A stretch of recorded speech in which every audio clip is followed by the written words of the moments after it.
இது ஆளும் கட்சி எதிர்க்கட்சி ஆகிய இரு கட்சிகளுக்கு இடையிலான ஒரு அரசியல். ஊழல் தொடர்பாக சில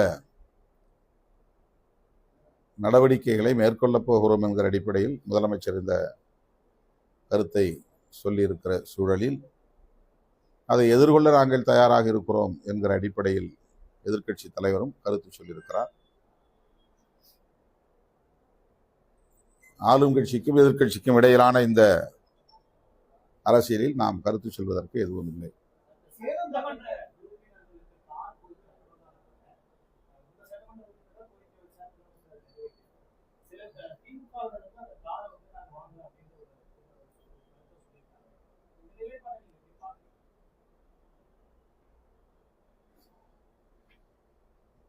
எங்கள் சட்டமன்ற உறுப்பினர் ஜோதிமணி அவர்கள் விடுத்த வேண்டுகோளை ஏற்று முதலமைச்சர் அவர்கள் சட்டமன்ற உறுப்பினர்களுக்கு கார் மற்றும் அதற்கான பராமரிப்பு செலவு, ஓட்டுநர் சம்பளம் போன்றவற்றை வழங்க முன்வந்திருப்பதை விடுதலை சிறுத்தைகள் கட்சி வரவேற்கிறது, நன்றி சொல்கிறது.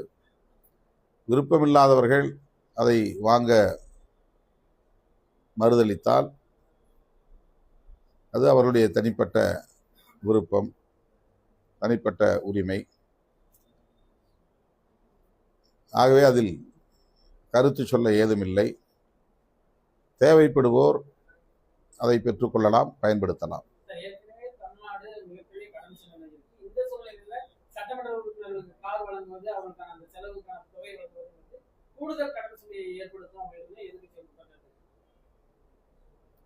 அவருடைய விமர்சனம் சரியாக இருக்கலாம். அதே நேரத்தில் இந்த கோரிக்கையும் தவிர்க்க முடியாத ஒன்றுதான். நாடாளுமன்ற உறுப்பினர்களுக்கு மாநில அரசுகளே வண்டி வாகனங்களை தருகின்றன. ஆந்திரா, கர்நாடகா போன்ற மாநில அரசுகள் எம்எல்ஏக்களுக்கு தருகிறார்களோ இல்லையோ, ஆனால் நாடாளுமன்ற உறுப்பினர்களுக்கு தருகிறார்கள். போன முறை நாங்கள் திமுக ஆட்சியின் போது நாடாளுமன்ற உறுப்பினர்களுக்கு அலுவலகம் வேண்டும், வண்டி வேண்டும் என்ற கோரிக்கையை கூட நாங்கள் வைத்தோம். மக்கள் பிரதிநிதிகள் விடுக்கிற இந்த கோரிக்கை நியாயமானது என்றுதான் நான் பார்க்கிறேன். இதனால் ஏற்படுகிற செலவை ஈடு செய்ய முடியும் என்கிற நம்பிக்கையில்தான் முதலமைச்சர் அதற்கு இசைவு தந்திருக்கிறார் என்றும் கருதுகிறேன்.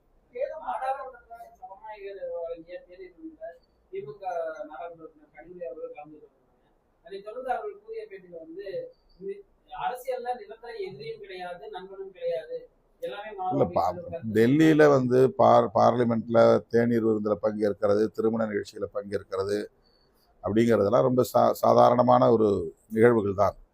அதை வைத்துக்கொண்டு உடனே அணி சேர்க்கை, அணி மாற்றம் அப்படிங்கிற அடிப்படையில் அரசியல் பேசுவது தமிழகத்தில் மட்டும்தான், வேறு எந்த மாநிலங்களிலும் அப்படி இல்லை. பிஜேபி ஆட்சியாளர்கள் அவர்களுடைய இல்ல திருமண நிகழ்ச்சிகளுக்கு எல்லா கட்சியை சார்ந்தவர்களுக்கும் அழைப்பு விடுக்கிறார்கள். அதுபோல தேநீர் விருந்துக்கு அழைப்பு விடுப்பது வழக்கமானதுதான். எனவே அதை பெரிதுபடுத்த தேவையில்லை என்று என்னுடைய கருத்து. இல்லை, தேநீர் விருந்தில் கலந்துகிட்டது பெரிய சர்ச்சைக்குரிய விஷயம் இல்லை, அவ்வளவுதான்.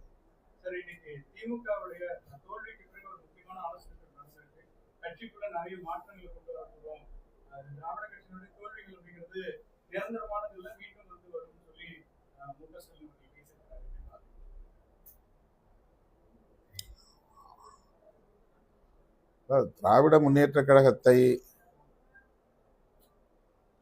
வலிமையோடு வழிநடத்த வேண்டும் என்கிற அடிப்படையில் அவர் அந்த கருத்தை மாவட்ட செயலாளர்கள் கூட்டத்தில் கூறியிருக்கிறார். அது அவருடைய கட்சி தொடர்பான கருத்து.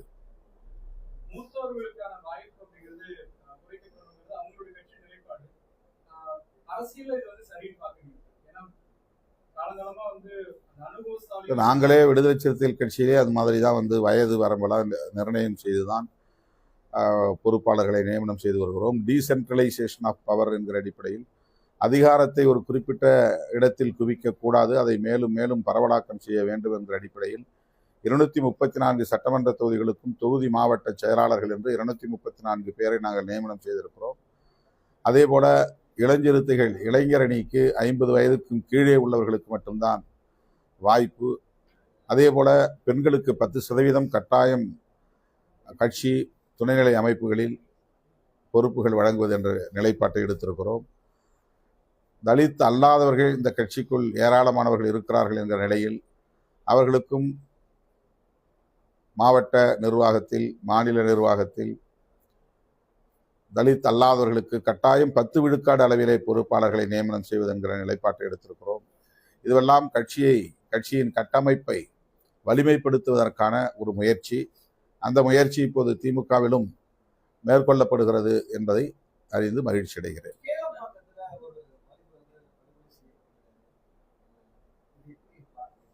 அவருடைய தாயாரிடத்தில் நான் தொலைபேசி வாயிலாக இன்று மாலை பேசினேன். மிகுந்த வேதனை அளிக்கக்கூடிய, துயரம் அளிக்கக்கூடிய ஒரு சம்பவம். தந்தை இல்லாத பையன், 4 பிள்ளைகளை வைத்து நான் மிகவும் சிரமப்பட்டு இவர்களை எல்லாம் ஆளாக்கி வருகிறேன். திடீரென்று ஒரு தொலைபேசி அழைப்பு வந்தது. வெளியே போனான். 10 நிமிடத்தில் அவனை வெட்டி சாய்த்து விட்டார்கள். மருத்துவமனையிலே அனுமதிக்க பெற்றும் காப்பாற்ற முடியவில்லை என்று அவர் கதறி அழுதார். அந்த குடும்பத்திற்கு அரசு உரிய இழப்பீடு வழங்க வேண்டும். அதில் சம்பந்தப்பட்ட ஒரு சிலர் கைது செய்யப்பட்டிருக்கிறார்கள். காதல் விவகாரம்தான், அதுவும் ஆணவ கொலைதான் என்று கொலை செய்யப்பட்ட இளைஞரின் தாயார் என்னிடத்திலே கூறினார். தமிழ்நாடு அரசின் கவனத்திற்கு இதை நாங்கள் எடுத்துச் செல்ல இருக்கிறோம். ஆணவ கொலை தடுப்புச் சட்டம் எவ்வளவு இன்றியமையாத தேவையாக இருக்கிறது என்பதை மீண்டும் வலியுறுத்துவோம். 2 நாட்களுக்கு முன்பு முதலமைச்சர் அவர்களை சந்தித்த போது ஆணவ கொலை தடுப்புச் சட்டத்தை கொண்டு வருவதற்கான முயற்சிகளை மேற்கொள்ள வேண்டும் என்கிற வேண்டுகோளையும் வைத்தோம். அந்த இளைஞரின் படுகொலை வன்மையான கண்டனத்திற்குரியது. அதில் தொடர்புடைய யாராக இருந்தாலும், அதில் சம்பந்தப்பட்ட ஒருவர் தாவேகா கட்சியை சார்ந்தவர் என்ற கருத்தும் உள்ளது. ஆகவே யாராக இருந்தாலும் அவர்கள் மீது உரிய நடவடிக்கை, கடும் நடவடிக்கை எடுக்க வேண்டும் என்று வலியுறுத்துகிறேன்.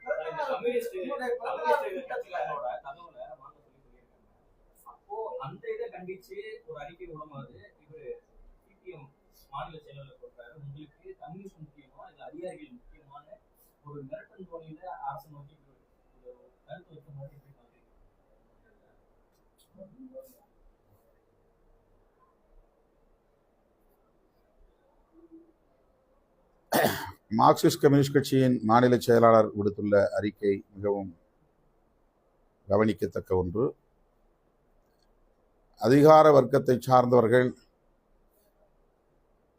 தலைமைச் செயலாளர் பொறுப்பிலே இருக்கக்கூடிய அளவுக்கு உயர் பதவிகளில் இருப்பவர்கள், திரு ஜோசப் விஜய் அவர்களின் தலைமையில் உருவாகி இருக்கிற இந்த அரசுக்கு எந்த வகையிலும் நெருக்கடியை ஏற்படுத்திவிடக் கூடாது என்கிற எச்சரிக்கையை சுட்டிக்காட்டியிருக்கிறார்கள். தமிழ்நாடு முதலமைச்சர் அவர்கள்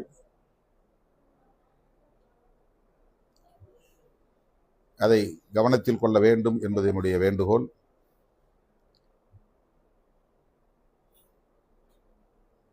அதுபோன்ற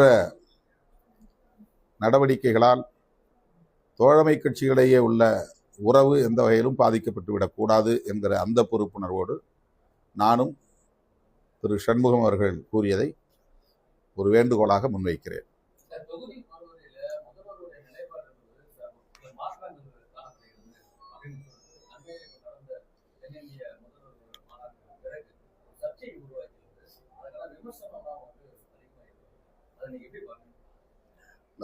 தோழமை கட்சிகளின் நாடாளுமன்ற உறுப்பினர்களை அழைத்து கலந்தாய்வு செய்த போது முதலமைச்சர் அவர்கள் எடுத்த நிலைப்பாடுதான் அவருடைய நிலைப்பாடு, தமிழக அரசின் நிலைப்பாடு என்று நான் பெரிதும் நம்புகிறேன்.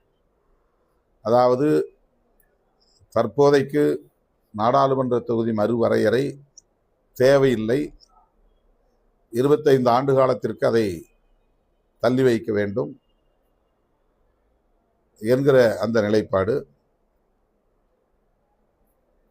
அதே நேரத்தில் அந்த கூட்டத்தில் எடுக்கப்பட்ட முடிவு தமிழ்நாட்டுக்கு இதுவரையில் எத்தனை சதவிகிதம்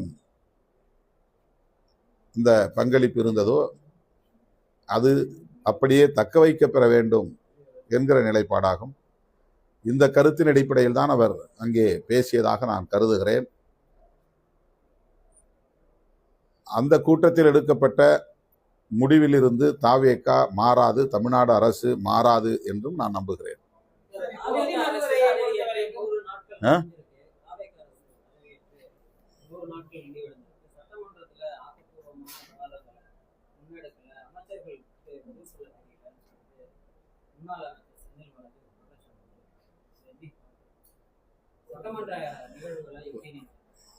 ஆட்சி நிர்வாகத்திற்கு முற்றிலும் புதியவர்கள் தாவேகா கட்சியை சார்ந்தவர்கள்.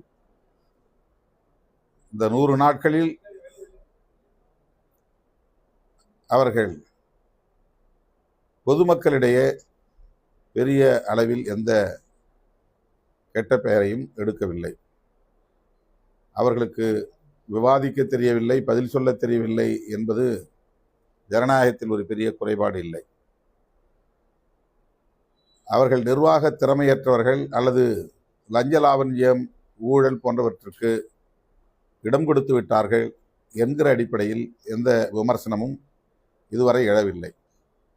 சொல்லப்போனால் பொதுமக்கள் வெளிப்படையாகவே லஞ்ச லாவண்யம் குறைந்திருக்கிறது, கட்டுக்குள் இருக்கிறது, சில துறைகளில் சுத்தமாக அப்படி எதுவும் இல்லை என்று சொல்லக்கூடிய வகையிலே இந்த 100 நாட்களை அவர்கள் வெற்றிகரமாக நகர்த்தியிருக்கிறார்கள் என்பது ஒரு வகையிலே பாராட்டத் தகுந்தது. ஆகவே இன்னும் 3 மாத காலத்திற்கு, அதாவது எதிர்க்கட்சி சொல்லும்போது 6 மாத காலத்திற்கு பொறுத்திருந்து பார்ப்போம் என்று சொன்னார்கள். அப்படி பார்த்தால் இன்னும் 3 மாத காலத்திற்கு பொறுத்திருந்து பார்க்க வேண்டிய தேவை இருப்பதாக நான் கருதுகிறேன்.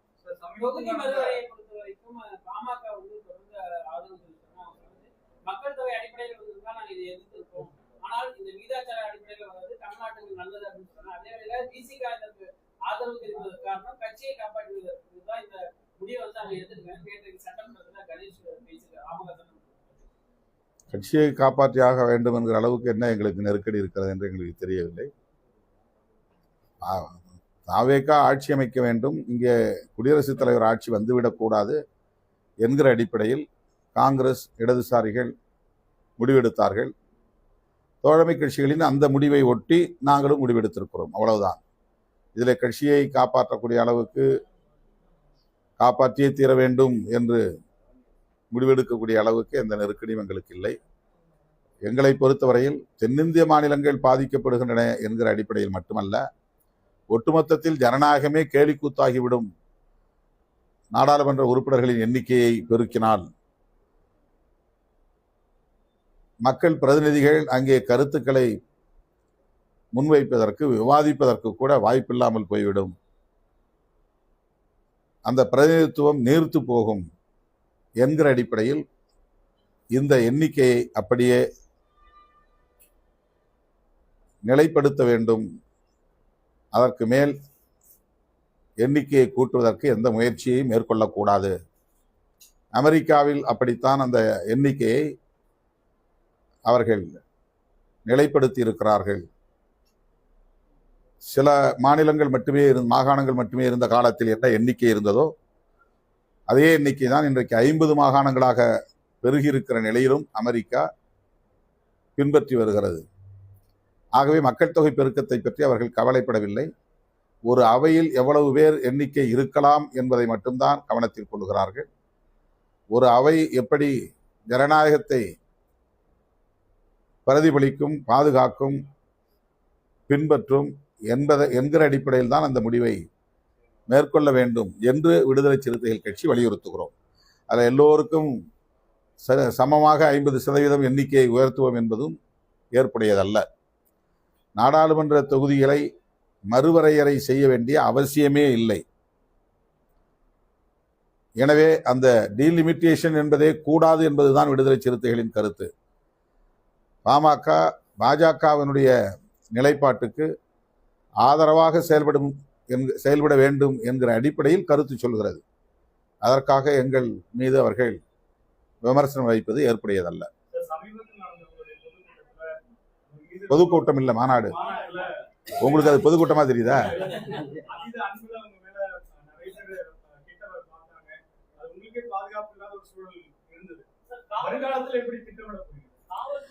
அது எங்க இயக்க தோழர்கள் மீதுள்ள குறைபாடு அல்ல. நாங்கள் நிர்வாக ரீதியாக எடுத்த முடிவின் விளைவுதான் அது. வழக்கமா நாங்கள் 30க்கும் மேற்பட்ட மாநாடுகளை நடத்தியிருக்கிறோம். மாநில பொறுப்பாளர்கள் மட்டும்தான் மேடையில் அமரக்கூடிய இருக்கைகள் நாங்கள் போடுவது வழக்கம். இந்த மாநாட்டில் நாங்கள் புதிதாக இந்த மறுசீரமைப்பு செய்ததனால் 234 சட்டமன்ற தொகுதிகளுக்குமான தொகுதி மாவட்ட செயலாளர்களை மேடையில் அமர வைக்க இருக்கைகள் போட்டோம். அதே போல மண்டல வாரியாக பொறுப்பாளர்கள் ஏராளமாக நியமனம் செய்திருக்கிறோம். மண்டல செயலாளர்கள், மண்டல துணை செயலாளர்கள் என்று. மாநில பொறுப்பாளர்கள் எண்ணிக்கையும் இப்போது நாங்கள் அதிகரித்திருக்கிறோம். முதன்மை செயலாளர் என்பதை அறிமுகப்படுத்தி ஒவ்வொரு அணிக்கும் முதன்மை செயலாளர் போட்டு ஒவ்வொரு அணிக்கும் 13 மாநில செயலாளர்கள் என்று பல அணிகளுக்கு மாநில செயலாளர்களையும் நியமனம் செய்திருக்கிறோம். ஆகவே இந்த மாநில பொறுப்பாளர்கள், மண்டல பொறுப்பாளர்கள், தொகுதி மாவட்ட செயலாளர்கள் அனைவரும் ஒரே மேடையில் அமர வைத்து அவர்களை அறிமுகப்படுத்துவது என்கிற அடிப்படையிலே, அங்கீகரிப்பது என்கிற அடிப்படையிலே இந்த விழாவை நடத்த வேண்டும் என்று நான் கருதி ஒரே மேடையில் அனைவருக்கும் நாற்காலிகளை போட்டோம். கிட்டத்தட்ட 160 அடி நீளம், 80 அடி அகலம் கொண்ட மேடை, 400 இருக்கைகளுக்கு மேலாக நாங்கள் போட வேண்டிய ஒரு முடிவை நாங்கள் எடுத்தோம். அப்போது பாஸ் அனுமதி அட்டை வழங்கியவர்கள் மட்டும் மேடைக்கு வர வேண்டும் என்ற நிலைப்பாட்டை எடுத்த நிலையில் அவர்களோடு கூடுதலாக ஆளுக்கு 2 பேர் 3 பேர் என்று மேடையிலே ஏறிவிட்டார்கள். அதை எங்களால் தடுக்க முடியாமல் போய்விட்டது. அதனால் மேடையில் பெரிய ஒரு திரள் நிற்கிற சூழல் ஏற்பட்டது. அது மட்டுமில்லாமல் வழக்கத்திற்கு மாறாக பெருந்திரள் அங்கே கூடிவிட்டது. ஒரே நேரத்தில் மழை பெய்யும் என்று கருதி வானிலை அறிக்கைகளை கண்டு நாங்கள் குறிப்பிட்ட நேரத்திற்குள் எல்லோரும் வர வேண்டும், 6 மணிக்குள் மாநாடு முடிந்துவிடும் என்று நான் ஏற்கனவே அறிவித்தேன். அந்த அறிவிப்பினால் சற்று பொறுமையாக வர வேண்டியவர்கள் அத்தனை பேரும் ஒரே நேரத்தில் குவிந்து விட்டார்கள். இதனால் அந்த நெரிசல் ஏற்பட்டது. எனவே கரூர் சம்பவம் போல் ஒரு சம்பவம் நடந்துவிடக்கூடாது என்று நான் 2 நிமிடங்களில் என்னுடைய உரையை முடித்துக் கொண்டேன். அவ்வளவுதான். இது எந்த வகையிலும் எமது இயக்க தோழர்களின் குறைபாடு அல்ல. அது நான் எடுத்த முடிவின் காரணமாக ஏற்பட்ட ஒரு விளைவு, அவ்வளவுதான்.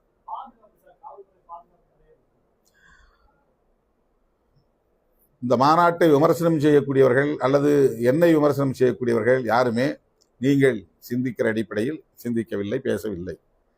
காவல்துறை என்ன செய்தது, அந்த மேடையை சுற்றி எவ்வளவு பேர் காவல்துறையினர் நிறுத்தப்பட்டார்கள், மேடையில் ஏறக்கூடியவர்களை அவர்கள் கண்காணித்தார்களா இல்லையா, இந்த பாதுகாப்பு தொடர்பான ஏற்பாடுகளை செய்தார்களா இல்லையா, இது வழக்கமான ஒரு கேள்வி. ஆனால் விடுதலை சிறுத்தைகளின் மீது காழ்ப்புணர்ச்சி கொண்டவர்கள் அந்த கோணத்தில் எதையுமே பேசாமல் இவர்கள் ஒழுங்கீனமானவர்கள் என்று ஒரு தோற்றத்தை உருவாக்குவதற்கு முயற்சிக்கிறார்கள். அதனால் எங்கள் வலிமையை அவர்கள் நீர்த்து போகச் செய்ய முடியாது. நாளுக்கு நாள் இந்த இயக்கம் வலிமை பெற்று வருகிறது. திரு விஜய் அவர்களின் வருகைக்கு பிறகு விடுதலை சிறுத்தைகள் கட்சி கரைந்து போய்விட்டது என்றெல்லாம் 3 மாத காலமாக சமூக ஊடக தளங்களில் அவதூறுகளை பரப்பியவர்களின் முகத்தில் கரியை பூசியிருக்கிறார்கள் சிறுத்தைகள். அதற்கான ஒரு மாநாடு தான் இந்த மாநாடு சான்றாக அமைந்திருக்கிறது. குறிப்பாக 30 வயதுக்குட்பட்ட இளம் தலைமுறையினர் 50% மேல் பங்கேற்றார்கள் என்கிற உண்மையும் அவர்களுக்கு கசக்கலாம். ஆனால் அதுதான் உண்மை.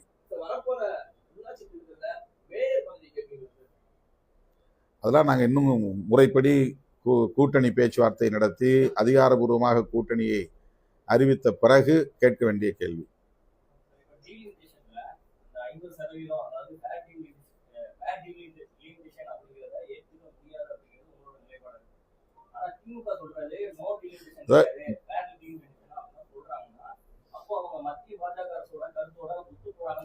நாம் ஒரு யூகமா ஒரு கேள்விக்கு யூகமா ஒரு பதிலை சொல்ல முடியாது.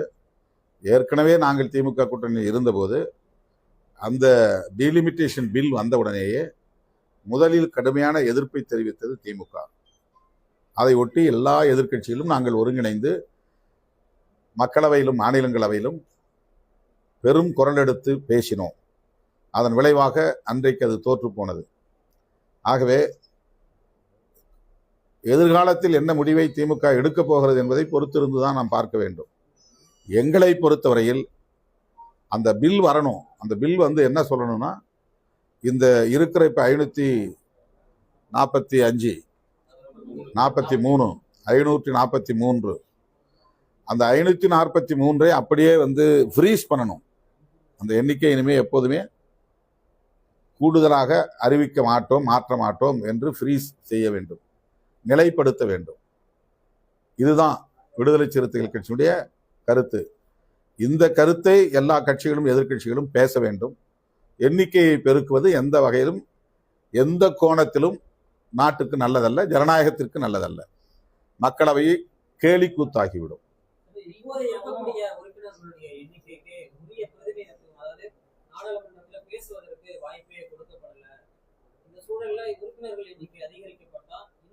அதனால்தான் சொல்றோம், அதனால்தான் விடுதலை சிறுத்தைகள் கட்சி சார்பில் சொல்றோம், 2 உறுப்பினர்களை கொண்ட கட்சி, 1 உறுப்பினர்களை கொண்ட கட்சி பெரும்பாலான விவாதங்களில் பங்கேற்கவே முடிவதில்லை. ரொம்ப போராடித்தான் மணிக்கணக்கில் காத்திருந்து 2 நிமிடம் 3 நிமிடம் வாங்கி நாங்கள் பேசுகிறோம். அப்படி இருக்கிற போது எண்ணிக்கை இன்னும் பெருகினால் யாரும் அங்கே எந்த கருத்தையும் பேச முடியாது. 5 வருஷத்துல 1 முறை 2 முறை பேசுறது கூட பெரிய அபூர்வமாயிரும் நாடாளுமன்ற உறுப்பினர்கள். ஆக பிரதிநிதித்துவம் என்பது இல்லாமலே போய்விடும். ஆகவேதான் அந்த எண்ணிக்கையே கூட்டக்கூடாது என்கிற நிலைப்பாட்டைத்தான் எடுக்க வேண்டும். அது திமுகவாக இருந்தாலும் சரி, காங்கிரஸாக இருந்தாலும் சரி, எதிர்க்கட்சிகள் அனைத்தும் இந்த நிலைப்பாட்டை வலியுறுத்துவதன் மூலம்தான் இந்திய ஜனநாயகத்தை பாதுகாக்க முடியும் என்பது விடுதலை சிறுத்தைகளின் கருத்து.